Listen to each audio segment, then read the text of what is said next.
رسول اللہ نے پورا کیا یا ادھورا چھوڑا؟ کوئی یہ کہہ سکتا ہے کہ رسول اللہ نے اپنا کام پورا نہیں کیا؟ قرآن کہہ رہا ہے وہ دلوں کی صفائی کے لیے آئے تھے، تو رسول اللہ نے دلوں کی صفائی کما حقہ کی ہے۔ رسول اللہ صلی اللہ تعالی علیہ وسلم کے بارے میں قرآن کہتا ہے لقد جاءکم رسول من انفسکم عزیز علیہ ما عنتم حریص علیکم بالمؤمنین رؤوف الرحیم۔ رسول تمہارے درمیان آئے کیسے؟ تمہارا تکلیف میں پڑنا انہیں گوارا نہیں، تمہارے ایمان کے وہ طلبگار اور نہایت ہی نرم دل اور رحم کرنے والے۔ اب سنو، اللہ فرماتا ہے رسول کو بھیجا اس لیے کہ وہ دلوں کی صفائی کرے، اور ہمارا ایمان یہ کہتا ہے رسول دلوں کی صفائی کرنے آئے تھے، اور رسول کو جو کام دیا گیا انہوں نے اپنی زندگی میں پورا کام کر کے دکھایا ہے۔ آج بھی بارگاہ مصطفیٰ صلی اللہ علیہ وسلم میں ہم جاتے ہیں، کھڑے ہو کر کے سلام پیش کرنے کا جو طریقہ ائمہ کرام نے ہمیں بتایا ہے وہ کیا ہے؟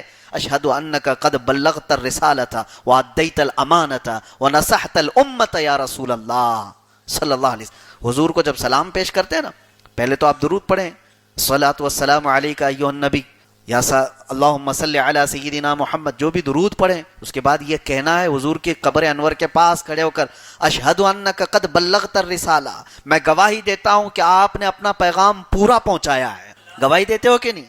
وَأَدَّيْتَ الْأَمَانَةَ، یا رسول اللہ آپ کے پاس جتنی امانت تھی آپ نے سب دے دیا ہے۔ وَنَصَحْتَ الْأُمَّةَ، اور امت کی جو خیر خواہی کا حکم اللہ نے آپ کو دیا تھا آپ نے امت کی پوری خیر خواہی کی ہے۔ حضور اپنے کام میں ادھورے ہیں؟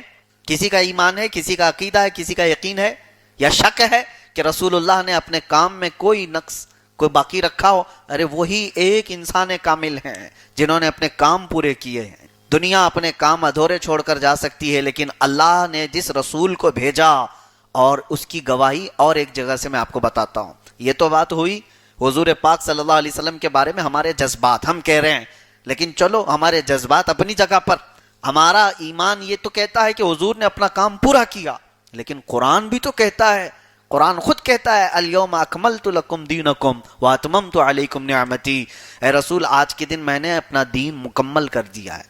یہ حجۃ الوداع حضور کا آخری حج تھا، اس وقت یہ آیت نازل ہوئی، قرآن کی آخری آیت، اور قرآن جب کمپلیٹ ہوا تو اللہ نے کیا فرمایا؟ اے رسول میں نے آج تمہارا اپنا دین مکمل کر دیا۔ تو رسول اللہ صلی اللہ تعالی علیہ وسلم کو جو کچھ پہنچانا تھا وہ سب کچھ پہنچا دیا۔ حضور نے اپنے آخری خطبے میں بھی فرما دیا کہ تم میں سے جو حاضر ہے وہ سن لے، ہو سکتا ہے اس سال کے بعد پھر میں تم سے اس جگہ ملاقات نہ کروں گا۔ نبی پاک صلی اللہ تعالی علیہ وسلم نے اپنی رسالت پوری فرمائی۔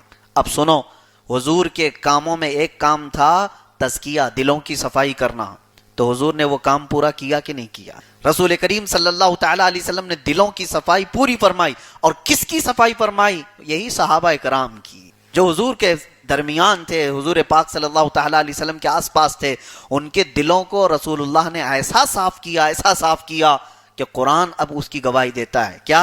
اولئک کتب فی قلوبہم الایمان، یہ وہ لوگ ہیں جن کے دلوں میں اللہ نے ایمان لکھ دیا ہے۔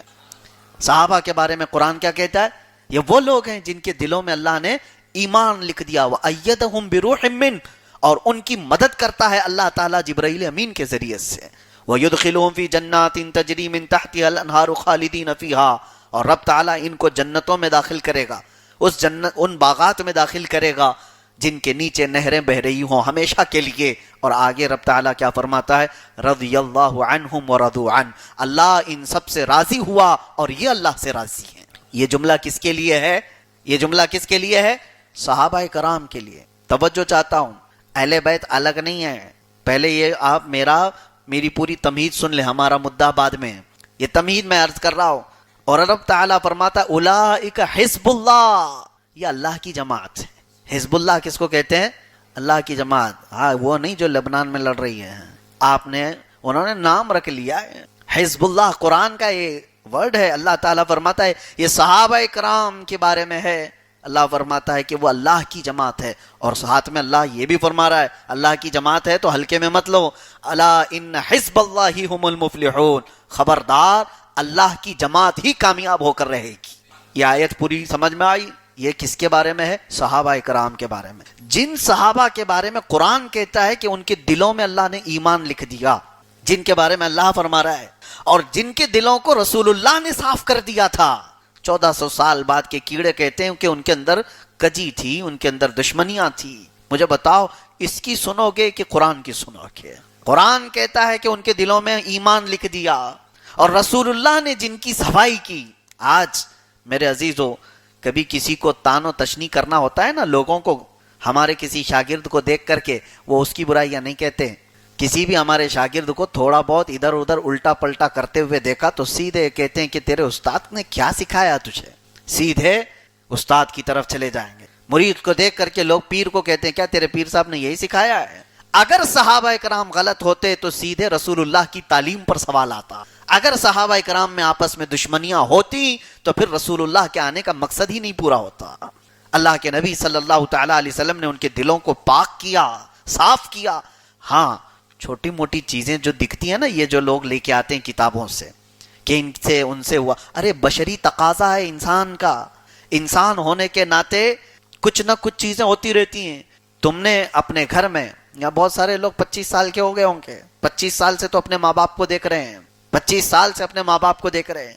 کبھی اگر ماں باپ کے درمیان چھوٹی بہت تکرار ہوئی تو کیا پوری دنیا کو بتاتے ہو کہ دشمنی تھی ان کے درمیان، ہمارے اماں ابا کے درمیان تو بڑی دشمنی تھی؟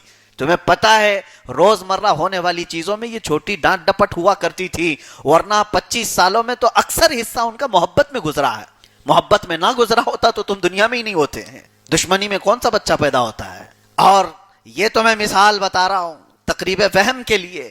صحابہ کرام رضوان اللہ تعالی علیہم اجمعین اور اہل بیت اطہار، اس موضوع پر میں بعد میں آتا ہوں. پہلے تو سوال ہی یہ پیدا ہوتا ہے کہ اگر صحابہ کے دلوں کے اندر کسی کا کینہ ہوتا، کسی کی عداوت ہوتی تو سیدھے رسول اللہ کی تعلیم پر سوال آتا. کیا رسول اللہ صلی اللہ تعالی علیہ وسلم نے ان کی تربیت نہیں فرمائی؟ کیا رسول اللہ صلی اللہ علیہ وسلم نے ان کے دلوں کو پاک نہیں کیا؟ جبکہ قرآن کہہ رہا ہے وہ رسول آئے ہی تھے دلوں کو پاک کرنے کے لیے. اور سب سے بڑی برائی دل کی خرابی کینہ ہے، بغض، عداوت ہے. جب کسی کے دل میں ہو تو سب سے ناپاک دل ہے، سب سے ناپاک دل ہے کینہ رکھنے والا دل. اب توجہ چاہتا ہوں، حضور پاک صلی اللہ تعالی علیہ وسلم کے متعلق قرآن یہ کہہ رہا ہے کہ رسول نے اپنا کام پورا کر دیا. حضور اکرم صلی اللہ تعالی علیہ وسلم ان صحابہ کے درمیان، اب آؤ حالات بھی تو دیکھو، صحابہ کو حضور نے کیسے پروان چڑھایا تھا، کیسے پروان چڑھایا. یہ وہ صحابہ ہیں جو رسول کریم صلی اللہ تعالی علیہ وسلم کے ساتھ شانہ بشانہ کھڑے رہے، اور ایسے کھڑے رہے کہ کہیں پر بھی اگر ان کے درمیان کینہ، بغض اور عداوت ہوتا تو نہ جنگ بدر فتح ہوتی، نہ خندق، نہ خیبر. وہ سب تو آپس میں لڑ رہے ہوتے. اگر کوئی یہ کہے کہ رسول اللہ صلی اللہ تعالی علیہ وسلم جب تک تھے تو وہ آپس میں شیر و شکر تھے، بعد میں ایسا نہیں، معاذ اللہ رب العالمین، تو پھر یہ رسول کریم صلی اللہ تعالی علیہ وسلم کی تعلیمات کو محدود زمانے کے لیے تصور کرتا ہے، قیامت کے تک کے لیے نہیں. اب قرآن کی ایک اور آیت میں پیش کرتا ہوں، اللہ کی سنو گے یا پھر گلی کوچے میں چلنے والے لکڑ بگوں کی سنو گے؟ اللہ تبارک و تعالیٰ فرماتا ہے محمد الرسول اللہ، محمد اللہ کے رسول. قرآن میں یہ 26ویں پارے کی سورہ فتح کی آخری آیت ہے. اور آگے کیا فرماتا ہے رب تعالیٰ؟ والذین معہ اشداء علی الکفار رحماء بینہم. اور رسول کے ساتھ جو لوگ ہیں، رسول کے ساتھ رہنے والے کو کیا کہتے ہیں؟ کیا کہتے ہیں؟ صحابی. قرآن کہتا ہے والذین معہ، اور رسول کے ساتھ جو لوگ ہیں وہ کافروں پر بہت سخت ہیں اور آپس میں نرم دل ہیں. رحماء بینہم کا لفظ آیا ہے ان کے لیے کہ وہ آپس میں نرم دل ہیں. اللہ فرما رہا ہے وہ آپس میں رحم دل ہیں. اور یہ کتا کہہ رہا ہے کہ نہیں وہ جھگڑتے تھے. ہاں 1400 سال بعد والے کیڑے مکوڑے اور کھٹملوں کی سنو گے، کہتے وہ آپس میں جھگڑتے تھے، ایک دوسرے کو تان و تشنی کرتے تھے، ممبر لگتے تھے، گالی گلوچ ہوتے تھے. اور قرآن کا کیا؟ قرآن کہہ رہا ہے رحماء بینہم. قرآن کہتا ہے وہ آپس میں تو نرم دل تھے، وہ آپس میں رحم دل تھے. ہم تو قرآن کی سنیں گے تمہاری نہیں. قرآن کہہ رہا ہے وہ رحم دل تھے. رحماء بینہم تراہم رکعا سجدا یبتغون فضلا من اللہ ورضوانا. اتنی نہیں تعریف کی اللہ نے ان کی. اللہ فرماتا ہے تم ان کو دیکھو کہ وہ ہمیشہ رکوع سجدے میں پاؤ گے، اور تم دیکھو کہ وہ اللہ تعالیٰ کی رضا حاصل کرنے کے لیے دوڑ رہے ہوں گے. یبتغون فضلا من اللہ ورضوانا سیماہم فی وجوہہم من اثر السجود. ان کے چہروں پر سجدوں کے نشان ہوں گے، پیشانی پر نہیں، چہروں پر، اللہ فرما رہا ہے. اور یہ آیت بتاتی ہے کہ وہ رحماء بینہم. اب آؤ میں آپ کو بتاتا ہوں، ایک بہت نکتے کی بات بتا رہا ہوں میں. رحماء بینہم یہ جو ورڈ ہے، یہ لفظ ہے رحم سے بنا ہوا ہے، رحم. اور اللہ تعالیٰ نے رحم کی صفت اپنے ساتھ رکھی ہے. قرآن میں بھی دیکھو, بسم اللہ الرحمن الرحیم. رحیم کس کے لیے اللہ نے فرمایا؟ اپنے لیے. رحیم اللہ کی صفت ہے. وَإِلَٰهُكُمْ إِلَٰهٌ وَاحِدٌ لَا إِلَٰهَ إِلَّا هُوَ الرَّحْمَٰنُ الرَّحِيمُ. تمہارا خدا ایک خدا ہے, وہ رحمان ہے اور رحیم ہے. اللہ تعالیٰ رحیم ہے. رحیم کی صفت اللہ نے اپنے لیے بیان کی. پورے قرآن میں آپ جگہ جگہ رحیم کی صفت اللہ کے ساتھ پاؤ گے. اور اب آؤ, رحیم اللہ تعالیٰ نے کسی اور کے لیے فرمایا ہے دنیا میں, تو رسول اللہ صلی اللہ تعالیٰ علیہ وسلم کے لیے اور ان کے صحابہ کے لیے فرمایا کہ یہ رحم دل ہیں. اور یہاں پر تو مہر لگ گئی. جب اللہ کسی کے لیے کہہ دے تو اس کے لیے تو سند ہے, اس کے لیے تو مہر ہے. کسی اور کو ثابت کرنے کی ضرورت ہی کیا ہے کہ صحابہ کتنے رحم دل تھے؟ یہ تو ان کا خود خالق فرما رہا, وہ رحم دل تھے. اور سنو, اللہ تبارک و تعالیٰ کے نبی رسول کریم صلی اللہ تعالیٰ علیہ وسلم فرماتے ہیں الراحمون یرحمہم الرحمن. یہ حدیث ہے کہ جو رحم کرنے والے ہیں اللہ تعالیٰ ان پر رحم فرماتا ہے.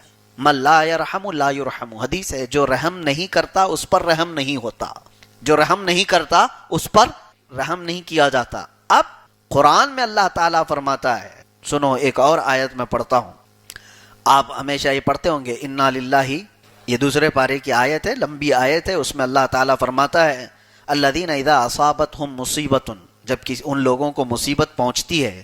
یہ بھی ایمان والے اور صحابہ کے متعلق فضیلت آئی ہے.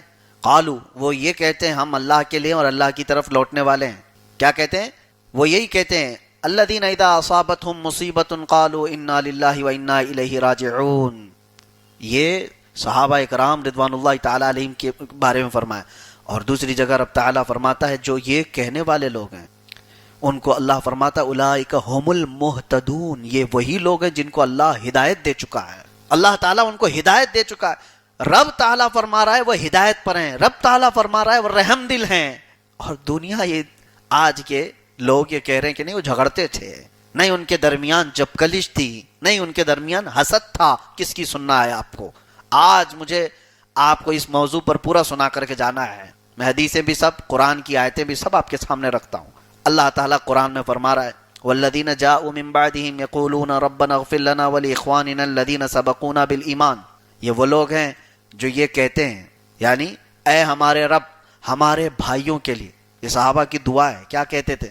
اکثر ہم اپنے لیے دعا کرتے ہیں نا, صحابہ اکرام کی دعا دیکھو. اللہ فرما رہا ہے قرآن میں ربنا اغفر لنا, ہماری مغفرت تو کر دے مولا, ولاخواننا الذین سبقونا بالایمان, ہمارے ان بھائیوں کی مغفرت فرما جو ہم سے پہلے ایمان لائے ہوئے تھے. یہ صحابہ کہتے تھے, وہ اپنے بھائیوں کے لیے اس طرح سے. سورہ صف میں اللہ تعالیٰ فرماتا ہے ان اللہ یحب الذین یقاتلون فی سبیلہ صفا کانہم بنیان مرصوص. اللہ ان سے بے حد محبت فرماتا ہے. اللہ ان لوگوں سے محبت فرماتا ہے کہ جب یہ جہاد میں جاتے ہیں تو ایسی صف بناتے ہیں جیسے سیسا پلائی ہوئی دیوار ہو. کوئی ان کی صف کو چیر نہیں سکتا, کوئی ان کی صف کو کراس نہیں کر سکتا. صحابہ کی صف کی بھی تعریف اللہ قرآن میں فرما رہا ہے. برسوں سے ہم نے صفیں لگائی, ہماری کون تعریف کرنے والا ہے؟ وہ صحابہ ہیں جن کی صفوں کی تعریف اللہ قرآن میں فرما رہا ہے. پھر میں آپ سے سوال کرتا ہوں, اب کس کی سنو گے, اپنے رب کی یا پھر یہ چلتے پھرتے کیڑے کی؟ اللہ تعالیٰ ان کی تعریف میں یہ فرما رہا ہے. اور بھی بہت ساری آیتیں ہیں. اب سنو, اللہ تعالیٰ اگر کسی بات کو واضح طور پر فرما دے کہ میں نے ایسا کر دیا ہے, تو کیا تمہیں انکار کی مجال ہے؟ کسی کو انکار کرنے کی گنجائش؟ اگر اللہ تعالیٰ فرما رہا ہے 7 دنوں میں میں نے پورے زمین و آسمان بنا دیے, تم انکار کرو گے؟ نہیں, ایسا نہیں بنایا اللہ نے. اللہ فرما رہا ہے کہ ہم نے چاند و سورج کو اپنے مدار پر برابر چلا دیا ہے, تو تم مانو گے کہ نہیں مانو گے؟ قرآن کی باتیں ہیں. اب سنو, جب اللہ تعالیٰ فرما رہا ہے کسی بات کو کہ میں نے یہ کر دیا ہے, کروں گا نہیں, وعدہ وہ بات کی بات ہے. اللہ فرما رہا ہے کوئی چیز میں نے یہ کر دیا تو ماننا ضروری ہے. اور قرآن کی آیت پڑھو, یہ 10ویں پارے میں سورہ توبہ کی آیت ہے. رب تعالیٰ فرماتا ہے هو الذی ایدک بنصرہ وبالمؤمنین, وہ رب ہے اے محبوب, اس نے تمہاری مدد کی اپنی نصرت اور مومنین سے. کیسے؟ اللہ فرماتا ہے وَأَلَّفَ بَيْنَ قُلُوبِهِمْ, اللہ نے ان کے دلوں میں محبت ڈال دی ہے. یہ کون کہہ رہا ہے؟ رب تعالیٰ فرما رہا ہے صحابہ کے بارے میں وَأَلَّفَ بَيْنَ قُلُوبِهِمْ. اور پھر یہ بھی اللہ تعالیٰ فرما رہا ہے لو انفقت ما فی الارض جميعا ما الفت بین قلوبہم ولکن اللہ الف بینہم. اگر آپ پورے روئے زمین پر جتنا مال ہے سب خرچہ کر دیتے تو بھی لوگوں میں محبت نہیں پیدا کرتے، لیکن اللہ نے ان کے دلوں میں محبت ڈال دیا ہے۔ اللہ فرما رہا ہے ان سب کے دلوں میں ہم نے محبت ڈال دی، اور یہ کہہ رہے نہیں دونوں میں لڑائیاں تھیں، جھگڑے تھے، اب کس کی سنیں؟ یہاں پر تو مسئلہ ہے۔ تو میں آج اپنے نوجوان کو یہ آیتیں دے کر کے بھیجنا چاہتا ہوں، کوئی بھی اگر اس طرح کی باتیں سوشل میڈیا کے جو مناظر ہیں وہ کہتے پھر رہے ہوں کہ نہیں ان کے معاملات ایسے تھے، یہ جنگ ہوئی، وہ جنگ ہوئی، فلاں ممبر پر وہ، تو یہ ساری باتیں تم اپنی طرف رکھو، لیکن قرآن تو یہ کہہ رہا ہے کہ رسول اللہ کے صحابہ کے بارے میں ایک جگہ تو قرآن میں اللہ فرما رہا ہے کہ ہم نے ان کے دلوں میں ایمان لکھ دیا، ایک جگہ اللہ فرما رہا ہے وہ آپس میں رحم دل تھے، ایک جگہ اللہ فرما رہا ہے ہم نے ان کے دلوں کو جوڑ دیا، محبت قائم کر دی۔ تو اللہ تعالیٰ جو فرما رہا ہے وہ صحیح ہے بھی کہ نہیں ہے؟ قرآن پر ایمان رکھیں یا نہیں رکھیں، یا تمہاری بات سنیں؟ یہ اتنے مضبوط دلائل ہیں کہ اس کا انکار کوئی نہیں کر سکتا، انکار کرتا ہے تو وہ پھر قرآن کا انکار کر رہا ہے۔ یہ تو باتیں ہوئی قرآن کی آیتوں کی، اس کے باوجود بھی وہ کہیں نہ کہیں سے شوشے نکالنا چاہتے ہیں کہ نہیں پھر بھی کچھ نہ کچھ چیزیں تھی، آپسی چپکلیشیں تھیں، ان کا حق اس نے مارا، ان کا حق اس نے مارا۔ اب آؤ میں آپ کو بتاتا ہوں صحابہ اکرام رضوان اللہ تعالیٰ علیہ مجمعین اور اہل بیت یہ کیا ہیں؟ کیا یہ دونوں الگ الگ جماعتیں؟ پہلی بات تو یہ ہے حضور اکرم صلی اللہ تعالیٰ علیہ وسلم کو جنہوں نے ایمان کی حالت میں دیکھا یا ایمان کی حالت میں رسول کریم صلی اللہ تعالیٰ علیہ وسلم کا زمانہ پایا اور حضور کے سامنے حاضر ہوئے، صحبت پائی حضور کی اور ایمان کی حالت میں ہی انتقال کر گئے، ان کا نام کیا ہے؟ صحابی۔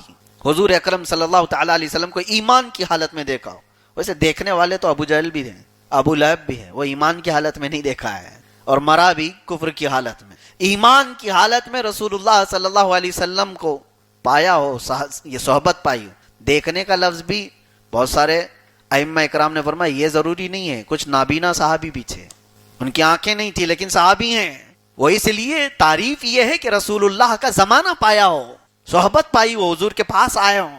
زمانہ پایا یہ بھی ضروری نہیں، زمانے میں ہوں گے لیکن کہیں دور ہوں گے، آئے نہ ہو تو صحابی نہیں ہے۔ حضور کا زمانہ پایا اور حضور کا کے ساتھ چاہے ایک لمحہ ہی ہو گزارا ہو، وہ کیا ہے؟ صحابی رسول۔ اب آئیں یہ صحابہ کی تعریف ہو، ان کے بارے میں قرآن نے کہا وَكُلًّا وَعَدَ اللَّهُ الْحُسْنَى، اللہ نے ان سب کے ساتھ اجر کا وعدہ کیا ہے، اللہ نے ان سب کے لیے جنت کا وعدہ فرمایا ہے۔ کس کے لیے؟ صحابہ کے لیے۔ جتنے صحابہ ہیں، صحابی اگر کسی کو مانتے ہو تو پھر ان کے جنتی ہونے کا بھی آپ کو یقین کرنا چاہیے، کیونکہ قرآن کہہ رہا ہے اللہ تعالیٰ نے ان کے لیے جنت کا وعدہ فرمایا ہے۔ کتنی آیتیں میں آپ کو پڑھوں، سورہ توبہ کی آیت والسابقون الاولون من المہاجرین والانصار، جو سب سے پہلے ایمان لانے والے انصار اور مہاجرین میں سے تھے وہ بھی صحابی ہیں، الذین اتبعوہم باحسان، جنہوں نے اتباع کی ہے رسول کریم صلی اللہ تعالیٰ علیہ وسلم کی احسان کے ساتھ۔ احسان کا مطلب ہو کسی کے اوپر جو احسان ہوتا وہ نہیں، نیکیوں کے ساتھ، خیر کے ساتھ، جو ان کی بھی اتباع کی ہے، اللہ تعالیٰ ان سے راضی ہوا اور وہ اللہ سے راضی ہوئے۔ تو صحابہ کے بارے میں یہ سب رب تعالیٰ نے قرآن میں فرمایا۔ اب میں جو آپ سے کہنے جا رہا ہوں وہ یہ کہ رب تبارک و تعالیٰ نے صحابہ کے متعلق قرآن میں جگہ جگہ وعدہ فرمایا۔ اب اہل بیت کون ہے؟ اہل بیت یہ ایک لفظ جس کا لغوی معنی اگر دیکھیں ڈیفینیشن، بیت کہتے ہیں گھر کو، اہل کہتے ہیں والا، اہل بیت مطلب گھر والا، گھر والے کو اہل بیت کہتے ہیں۔ لیکن یہ لفظ اب جب شریعت کے معنی میں استعمال ہوتا ہے تو ہر گھر والے کو نہیں کہتے، اب وہ خاص گھر والے ہیں جو رسول اللہ کے گھر والے ہیں، میرے آقا صلی اللہ تعالیٰ علیہ وسلم کے گھر والے ہیں، اور وہ قرآن پاک میں بھی آیا ہے ان کے لیے انما یرید اللہ لیذھب عنکم الرجس اہل البیت ویطہرکم تطہیرا۔ اللہ فرماتا ہے رب تبارک و تعالیٰ نے ایسا ارادہ فرمایا کہ رسول کریم صلی اللہ تعالیٰ علیہ وسلم سے اور ان کے گھر والوں سے ہر ناپاکی کو دور کرے اور ان کو خوب ستھرا کر دے۔ صحابہ کے لیے بھی اللہ نے فرمایا کہ ان کو رسول نے صاف کیا، دلوں کو ان کے رسول نے پاک کیا، اور رسول اللہ اور ان کے گھر والوں کے لیے اللہ فرما رہا ہے اللہ نے ان کو خوب پاک کر دیا ہے، اللہ نے خوب پاک کیا۔ وَيُطَهِّرَكُمْ تَطْهِيرًا، طہارت ایسی طہارت جس کے پاس ایک گنجائش بھی نہ ہو کسی برائی کی، اللہ نے پاک کیا ہے۔ اہل بیت ہیں کون؟ اہل بیت کی فضیلت تو یہ معلوم ہو گئی کہ اللہ نے ان کو پاک کیا ہے، ہیں کون اس میں بڑا اختلاف۔ اب شیعہ لوگ مخصوص حضرات کو ہی مانتے ہیں، اس کے بعد اہل سنت و جماعت کے درمیان یہاں پر بھی دو الگ الگ طبقے ہیں، اہل بیت سے مراد کون لوگ ہیں؟ اب میں آپ کو پہلی وہ روایت بیان کرتا ہوں. اہل بیت سے مراد رسول کریم صلی اللہ علیہ وسلم کے گھر والے, حضور پاک صلی اللہ تعالی علیہ وسلم کی ساری ازواج مطہرات, بیویاں حضور کی کیا ہیں؟ اہل بیت سے. شیعہ حضرات اس کو نہیں مانتے, ان کے نزدیک حضور پاک صلی اللہ علیہ وسلم کے ازواج مطہرات اہل بیت نہیں ہیں. لیکن یہاں مشہور تو جملہ ہی ہماری زبان میں یہ ہے, گھر والی کس کو کہتے ہیں؟ گھر والی بہن کو تو نہیں کہتے, بیٹی کو تو نہیں کہتے. عام طور پر گھر والی کس کو کہتے ہیں؟ بیوی کو کہتے ہیں. وہ گھر والی اہل بیت, پہلا لفظ تو ازواج مطہرات کے لیے. وہ شیعہ حضرات ان کو ہی نہیں مانتے ہیں کہ ازواج مطہرات جو ہیں وہ نہیں ہے گھر والی, تو پھر کون ہے؟ وہ مخصوص حضرت مولا علی کرم اللہ وجہہ الکریم, سیدہ فاطمۃ الزہرا رضی اللہ تعالیٰ عنہ, امام حسن مجتبی رضی اللہ تعالیٰ عنہ, امام حسین رضی اللہ تعالیٰ عنہ, یہ اہل بیت سے. ہم بھی ان کو مانتے ہیں. اہل بیت یہ ہیں ہمارے نزدیک بھی اہل سنت و جماعت بھی, لیکن ازواج مطہرات کے ساتھ. رسول کریم صلی اللہ تعالیٰ علیہ وسلم کے چچا بھی اہل بیت میں سے ہیں. رسول اللہ کا جو گھرانہ ہے وہ اہل بیت سے ہے. اب یہاں پر ہم ان کی طرف نہیں جاتے کہ شیعہ حضرات کیا کہتے ہیں, لیکن متفقہ طور پر آپ اپنے عقل کا بھی استعمال کریں, اپنے عرف کا, اپنے رواج کا بھی آپ اس کی بھی سمجھ رکھتے ہیں تو سمجھیں گے گھر والے کس کو کہتے ہیں. ایسی بات ہے, پڑوسیوں کو گھر والا تو نہیں کہتے, گھر میں جو ہمارا قریبی رشتہ دار ہے اس کو ہی گھر والا کہتے ہیں. تو یہ آپ کے ذہن کو قریب کرنے کے لیے میں کہہ رہا ہوں. لاجیکلی اگر سوچیں بھی تو رسول اللہ صلی اللہ تعالی علیہ وسلم کے گھر والے جو ایمان والے وہ سب اہل بیت میں تھے. اب سنیے, اگر حضور پاک صلی اللہ تعالی علیہ وسلم کے گھر والوں میں حضور پاک کی ازواج مطہرات, رسول کریم صلی اللہ علیہ وسلم کے داماد, ان کی بیٹیاں, 4 بیٹیاں باحیات رہیں, حضور اکرم صلی اللہ علیہ وسلم, عید میں بھی اختلاف ہے, شیعہ یہ 4 بیٹیوں کو مانتے بھی نہیں.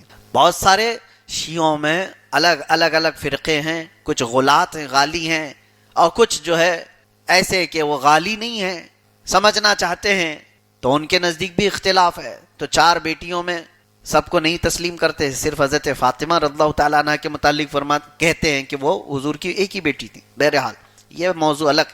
میں آپ سے کہتا ہوں حضور پاک صلی اللہ تعالیٰ علیہ وسلم کی 4 بیٹیاں, ان کے حضور پاک صلی اللہ علیہ وسلم کے داماد اور امام حضور اکرم صلی اللہ علیہ وسلم کے نواسے, یہ اہل بیت. ان میں سے جتنے بھی ہوں گے 2 چیزیں ہیں ان کے ساتھ. پہلے میں نے کس کی فضیلت بیان کی تھی؟ صحابہ کی. اور اب میں کیا کہہ رہا ہوں؟ اہل بیت. اور اہل بیت جتنے بھی ہیں وہ ساتھ میں صحابی رسول بھی ہیں, وہ صرف اہل بیت, گھر والے نہیں ہیں. صحابی کا جو مقام ہے وہ اپنی جگہ پر, اہل بیت کے ساتھ گھر والے ہونے کا بھی شرف ہے اور رسول کا صحابی ہونے کا بھی شرف.